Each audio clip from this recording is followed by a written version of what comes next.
US 뉴스에서 이런 기사가 있었습니다. 2020년, 2021년 미국에서 살기 좋은 도시 30곳을 발표를 했는데요. 뭐 고용시장이라든지 삶의 질이라든지 만족도, 도시 주변 환경의 활성화 이런 것들을 토대로 평가를 했는데, 우리가 살고 있는 캘리포니아에서는 샌프란시스코와 산호세가 30위 안에 들어갔습니다. 우리가 살고 있는 오렌지 카운티는 해당이 없었습니다. 그런데 한국인이 살기 좋은 도시, 미국에서요, 한국인이 살기 좋은 미국 도시 1위가 어딘지 아십니까? LA입니다. 2위가 어딘지 아십니까? 샌프란시스코입니다. 1, 2위가 다 캘리포니아 안에 있고요. 3, 4, 5위 텍사스, 달라스, 어스틴, 시애틀 순으로 나오는데, 캘리포니아의 이 너무 정말 기가 막힌 이 날씨와 한인 커뮤니티가 가장 발달된 도시 중에 하나이죠. 그리고 뿐만 아니라 또 이런 요소들이 한인들이 거주하기에 가장 좋은 도시 1위가 LA. 크게 보면 우리가 살고 있는 오렌지 카운티도 포함하는지는 모르겠어요. 아마도 할 거라고 생각이 되어지는데 이런 곳입니다. 지금 캘리포니아이기 때문에 겨울인데 우리가 이렇게 밖에서 예배드리는데 문제가 없는 겁니다. 캘리포니아이기 때문에. 우리가 거주하고 있는 오렌지 카운티는 캘리포니아의 좋은 날씨, 발달된 한인 커뮤니티, 그리고 아주 복잡하지 않은 LA처럼 아주 복잡하지 않는 그런 지역이기에 사실 우리는 너무 행복한 그런 좋은 환경에서 살고 있는 것이 맞습니다.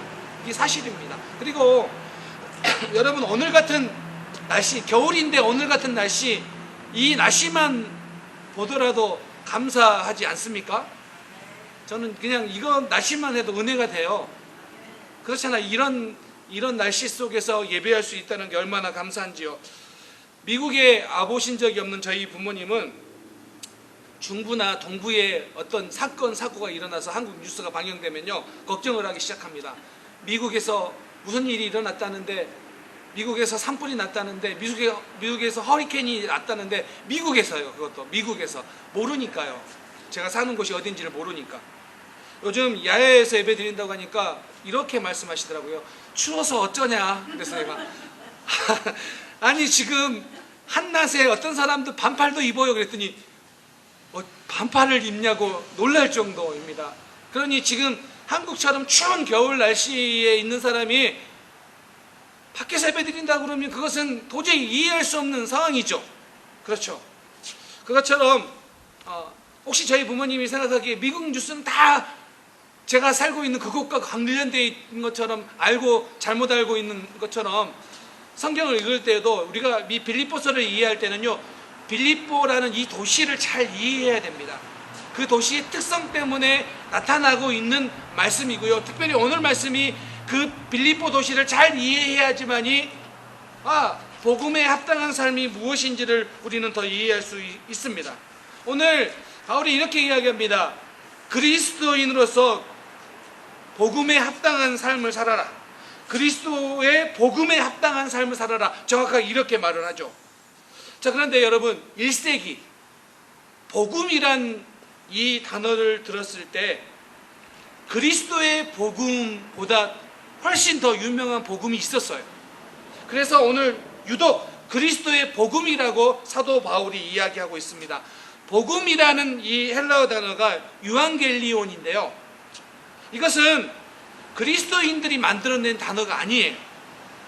이것은 당시 로마 제국의 복음이 바로 유앙겔리온, 이 복음의 의미가 더 컸어요. 그러니까 이런 거예요. 당시에 사람들이 복음 그러면 종교적인 생각을 하지 않아요.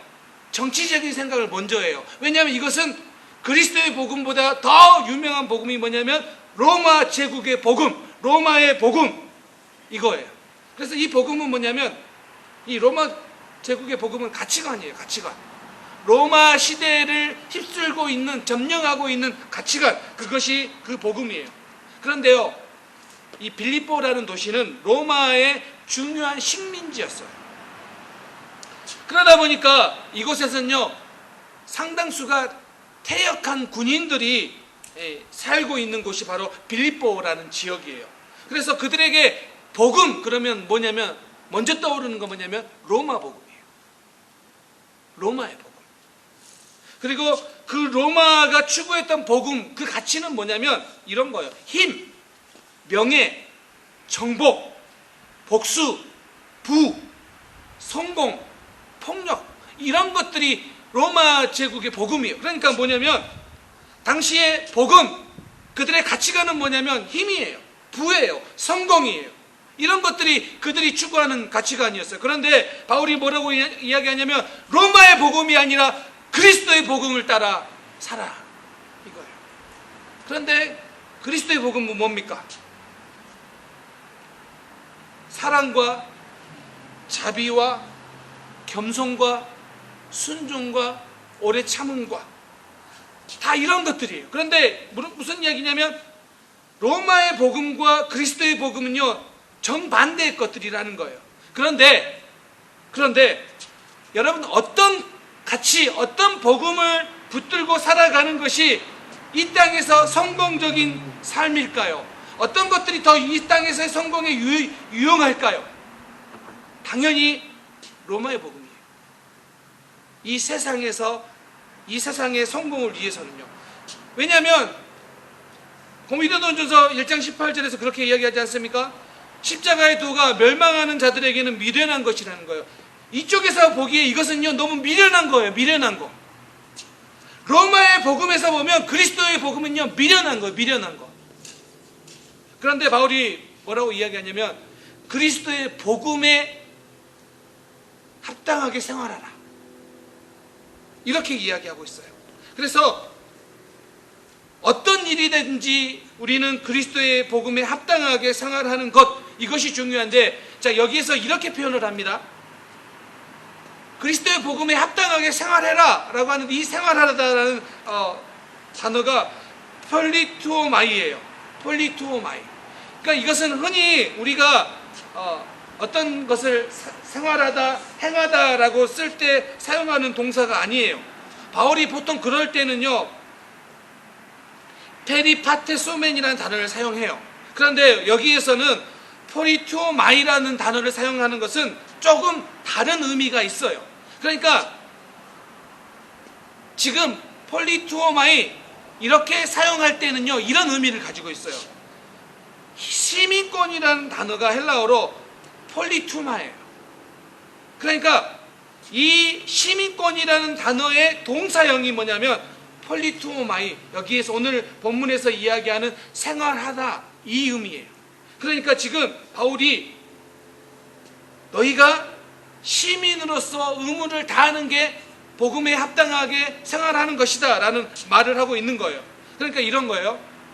오늘 우리가 어떻게 복음에 합당하게 생활하고 있습니까? 너희가 하나님 나라의 시민으로서 그 임무를 다해라, 그것이 합당한 삶이다, 이 말이에요. 오늘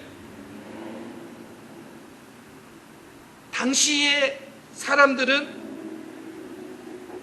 로마 시민권을 가진 그 로마 시민권에 대해서 특권의식을 그들은 누리고 있어요. 대단하다고 자부심을 가지고 있어요. 그런데 그들이 로마 시민으로서 의무를 다하는 것은 로마 황제를 위해서 사는 거예요. 그게 로마 시민으로서 의미예요. 그런데 폴리투오마이라는 이 단어를 사용하면서 로마 황제가 아니라 예수께 충성을 다하고 복음에 걸맞게 생활해야 된다라고 바울이 이야기하고 있는 거예요.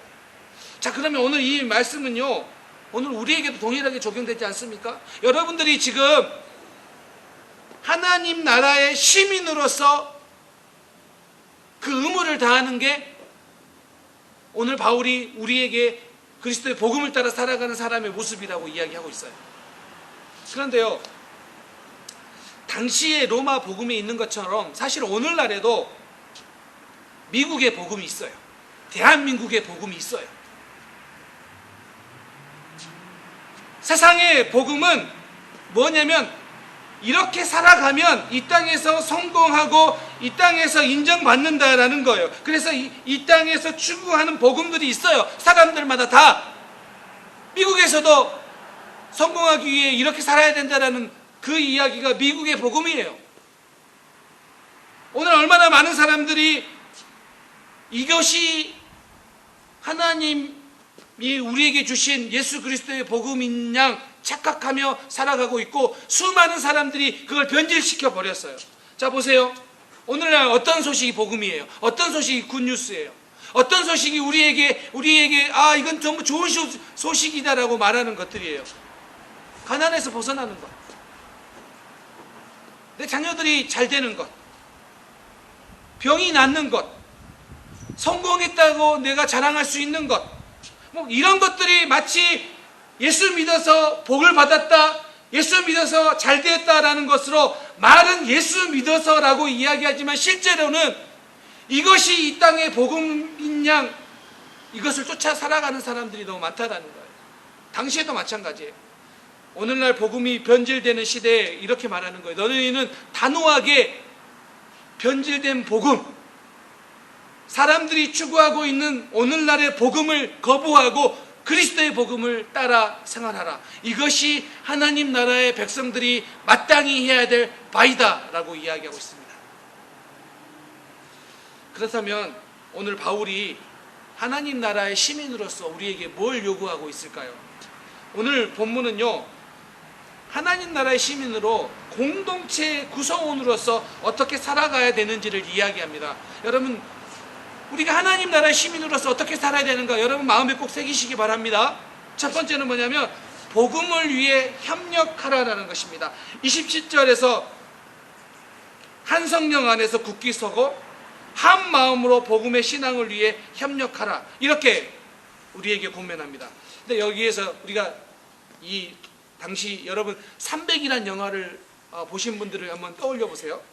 여기에서 성령 안에서 굳게 서서라는 굳게 서서라는 이 단어가 스케테라는 단어인데, 이게 군사들이 일렬로 이렇게 전투하는데 일렬로 방패를 다 이렇게 들고 이렇게 일렬로 다 서 있는 모습들 기억나시죠?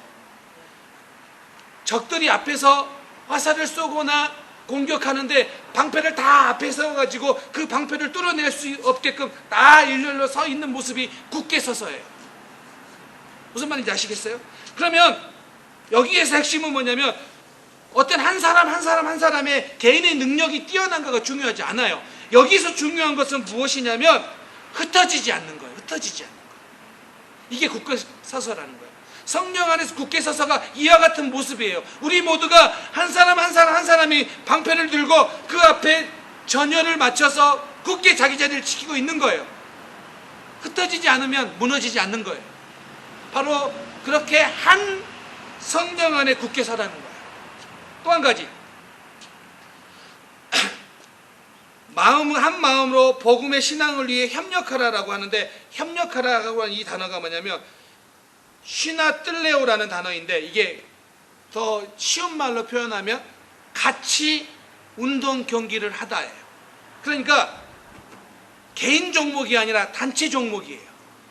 여러분, 단체 종목에서 중요한 것은 무엇이냐면 한 사람의 능력보다 더 중요한 것은 팀워크예요. 팀워크. 그래서 복음은 하나님 나라의 시민으로서 사는 것은 나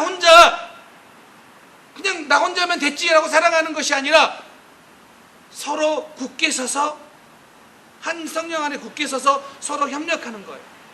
팀워크를 맞추듯이 맞춰서 살아가는 것이 바로 하나님 나라의 시민으로서 살아가는 모습이라는 거예요. 이게 너무 중요하다고요. 근데 사실 우리는 협력하는 거에 대해서요, 그냥 하나의 선택사항쯤 생각하는 경향이 더 많아요. 그래서 이래요, 사람들은. 교회 안에서 내 마음에 든 사람하고는요, 같이 협력하는 게 어렵지 않아요. 그런데 조금이라도 내 마음에 들지 않으면 그 사람과 협력하는 것에 대해서 어려워해요. 근데 뭐라고요? 복음을 위해 합당하게 생활하는 게 뭐라고요? 그런 사람들과 함께 협력하는 거라고요. 오늘 본문에서 핵심이 뭐예요? 하나님 나라의 시민으로 살아가는 핵심이 뭐예요? 협력하는 거예요. 협력하는 거. 제가 종종 교회 사역을 하면서 성도들에게 통화해서 묻는 게 있어요. 여러분, 교회 사역에서 제일 중요한 사역이 무엇입니까? 이렇게 묻지 않아도 다 알아요, 여러분들. 제가 이렇게 오랜 시간 교회를 섬기면서 교회에서 가장 중요한 사역이 무엇이냐? 성도들마다 다 달라요. 어떤 사람이 자기가 선교부에서 봉사를 하고 있으면요, 교회의 제일 중요한 사역은 선교부래요. 맞죠? 선교. 어떤 사람은요, 예배부에 있으면요, 교회의 제일 중요한 사역은 예배부래요. 그런데 내년에 이 예배부가 선교부로 가면요, 바뀌어요. 교회의 제일 중요한 사역은 뭐예요? 선교예요. 협력하는 것은요, 내가 선교의 사역을 하든, 내가 예배의 사역을 하든, 전도의 사역을 하든, 봉사의 사역을 하든, 우리 모두는 팀워크를 맞춰서 협력하는 거지, 이것만 뛰어나다라고 해서 잘 되고 있다라는 게 아니에요. 그렇다면 오늘 우리가요, 내가 다른 사람보다 전도를 더 많이 하기 때문에, 혹 내가 다른 사람들보다 봉사를 더 많이 하기 때문에, 혹 내가 다른 사람들보다 헌금을 더 많이 하기 때문에 자기 스스로 만족하거나 다른 사람을 정죄해서는 안 된다는 거예요.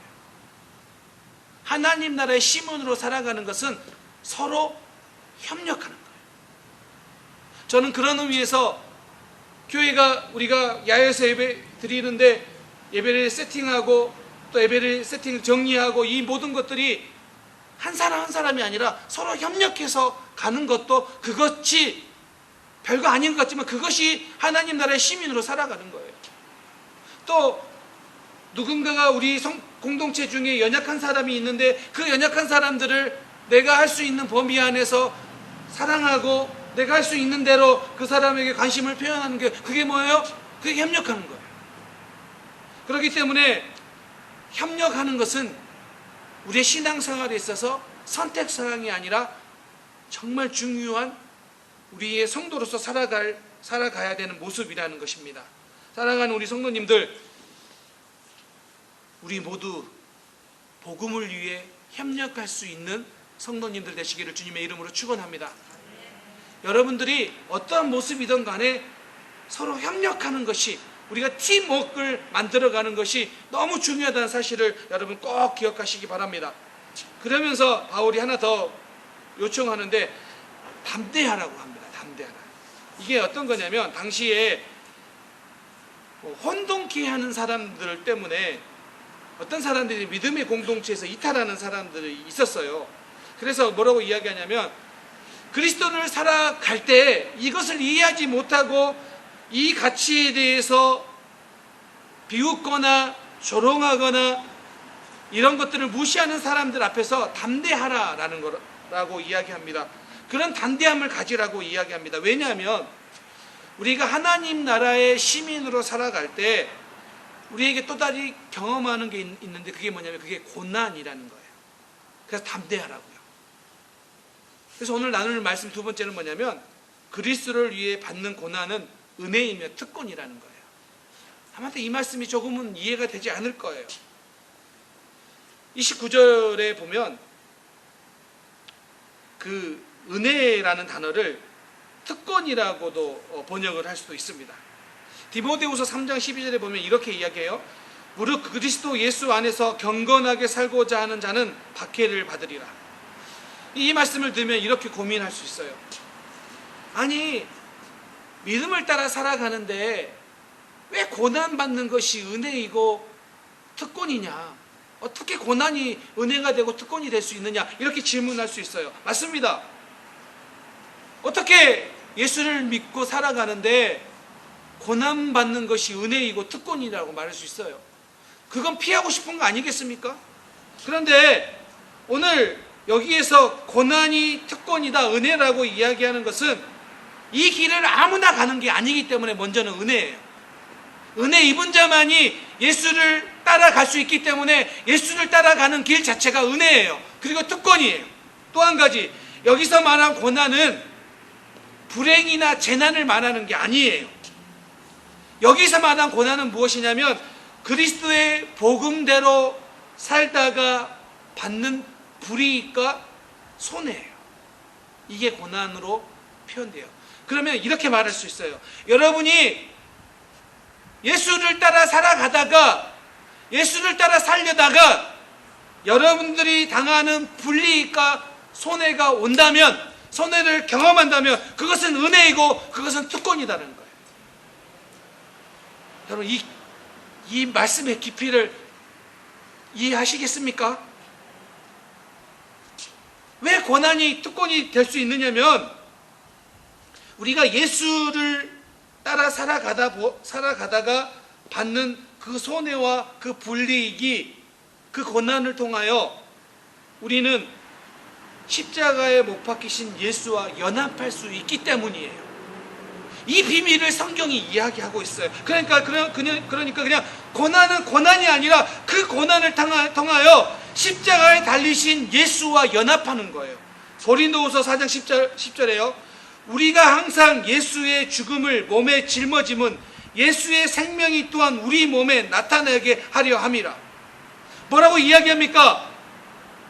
바울의 삶에 있어서 고난은 항상 뭐라고요? 예수의 고난과 죽음에 참여하고 있는 증거라고요.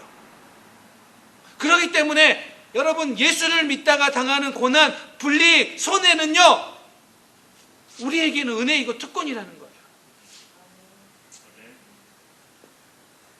여러분들이 이 땅을 살아가는 동안에 예수 때문에 좀 더 예수를 잘 믿으려다가, 혹은 어떤 사람들을 예수 앞으로 인도하려다가 때로는 속이 상하고 손해를 당하고 불이익을 받는다 하더라도 아무나 할 수 있는 것이 아니라 그것이 예수와 연합하고 있는 증거라고 오늘 성경은 우리에게 말하고 있습니다.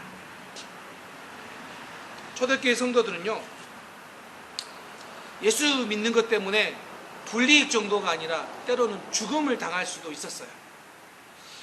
오늘날에도 몇몇 국가들은요, 예수를 믿는 것 때문에 불이익을 당해요. 실제로 직장에 불이익을 당하기도 하고요, 때로는요 학대를 당하기도 하고 죽음을 당하기도 합니다. 그런데 우리가 살고 있는 이 미국은 그렇지 않습니다. 얼마든지 자유롭게 신앙생활을 할 수 있습니다. 그런데 그런 우리들에게 다가오는 유혹은 달라요. 우리를 유혹의 시험에 빠지게 하는 것은 무엇이냐면 세속화예요. 그래서 우리가 예수를 따라가려다가 우리의 마음을 흐트러버리고 우리가 덫에 빠지게 만드는 것은, 어쩌면 오늘 우리가 평안함 중에 시간생활을 하다 보니까 우리 가운데 끼는 곰팡이와 같은, 이끼와 같은 거예요. 여러분, 물살이 센 강물 밑에 있는 돌은요, 다 둥글둥글해요. 다 이렇게 둥글둥글해졌어요. 그 센 물살 때문에. 마치 우리가 고난 가운데에서는요, 그렇게 우리가 좀 더 성숙해지고 더 괜찮아질 수 있는데, 편안한 중에 신앙생활 할 때 우리 가운데 곰팡이가 낄 수 있다라는 거예요. 이끼가 낄 수 있다라는 거예요.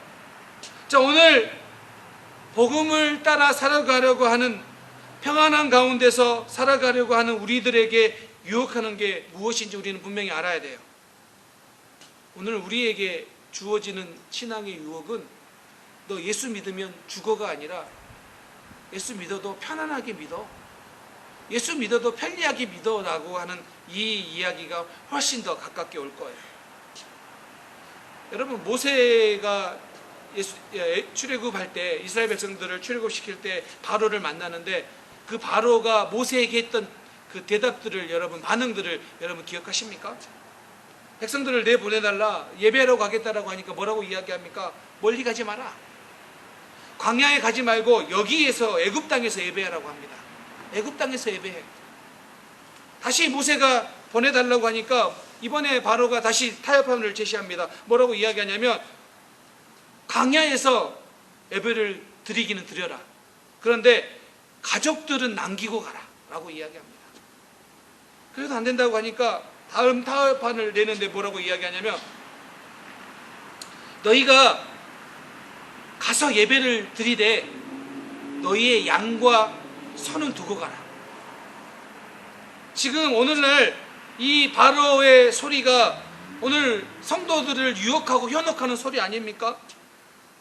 예배 드려, 근데 뭐 교회까지 가서 예배를 드려야 돼? 그냥 편한 데서 드려. 오늘 이런 유혹들이 오늘 이 땅을 신앙생활하는 우리들에게 들리는 소리 아닙니까? 집에서 편안하게. 예수를 믿어 좋아. 그런데 편안하게, 교회에서 편안하게. 여기에서 말하는 것은 우리가 무엇인가 열심히 무슨 일을 해야지만이 편안하다 않지라는 말이 아니에요. 신앙생활에 가장 중요시 여기는 게 편리함이 되어버려서는 안 된다는 거예요. 마치 될 수 있으면 더 편리하게라고 하는 그 생각은 오늘 바로가 모세를 향하여 계속해서 던졌던 그 타협판 아닙니까? 오늘 사단이 우리를 향해서 던지는 이야기가 이런 것들 아니겠습니까? 코로나 시대를 살아가고 있는데 목사님들하고 이야기하면 목사님들의 걱정이 이런 거예요. 코로나가 어느 정도 이제 좀 잠잠해지고 코로나 끝났는데도 성도들이 교회로 돌아오지 않을까봐가 제일 걱정이에요. 왜요? 집에서 편안하게 앉아서 누워서 졸면서 내 마음대로 편안하게 드리다가 굳이 교회까지 와서 내가 예배 드려야 되느냐? 오늘 바로의 타협판이 들리지 않겠습니까? 예배 드려도 좋아. 근데 왜 꼭 예배당까지 가야 되냐? 집에서 해도 되지. 이 이야기들이 신앙의 편리주의가 오늘 이 땅의 성도들을 잡아먹을까봐 그게 걱정입니다라는 이야기들을 많이 합니다. 그렇습니다, 여러분. 우리가 이 땅을 살아가면서 편리한 신앙이 되어서는 안 된다는 거예요. 오늘 바울이 이야기한 것처럼 그리스도를 위해 살아가다가 당하는 불이익과 당하는 어려움이 있는데 그 고난은 은혜라는 거예요. 그 고난은 아무나 할 수 있는 것이 아니기 때문에 특권이라는 거예요. 여러분, 그런 불이익과 그런 손해 앞에 마음을 뺏기지 않고 이것은 하나님의 은혜입니다라고 고백하며 여러분 따라갈 수 있습니까? 정말 그런 깨달음이, 그런 깊은 은혜가 여러분 가운데 있기를 바랍니다. 아무나 할 수 있는 게 아니라고요. 하나님의 은혜를 누려야지만 할 수 있는 거라고요. 그것이 여러분 안에 내가 예수로 죽고 예수로 산다라는 그 바울의 고백이라는 거예요. 저는요, 우리가 무슨 일을 많이 해야 되는 것이 아니라 내 안에 그리스도가 산다라는 이 바울의 고백이 얼마나 이 놀라운 고백이 우리의 고백이 되기를 바랍니다. 우리 성도님들의 고백이 되기를 바랍니다. 말씀을 마무리하려고 합니다. 바울이 이렇게 합니다. 너희에게도 그와 같은 싸움이 있다라고 오늘 30절에서 이야기합니다. 무슨 이야기예요? 바울이 예수 때문에 고난당하고 불이익 받았던 것처럼 너희에게도 예수 때문에 고난이 있다라고 이야기합니다. 불이익이 있다. 손해가 있다. 그런데 그 일, 그 스트러글에 대해서 좌절하지 말아라. 낙심하지 말아라. 승리해라. 그것이 은혜이다 라는 것을 오늘 우리에게 이야기해 주고 있습니다. 사랑하는 우리 성도님들, 이번 한 주간 하나님 나라의 시민으로 살아가시기 바랍니다. 그 하나님 나라의 시민으로 살아갈 때 따라오는 고난 두려워하지 마시고 담대하게 승리하시기를 주님의 이름으로 축원합니다. 기도하겠습니다.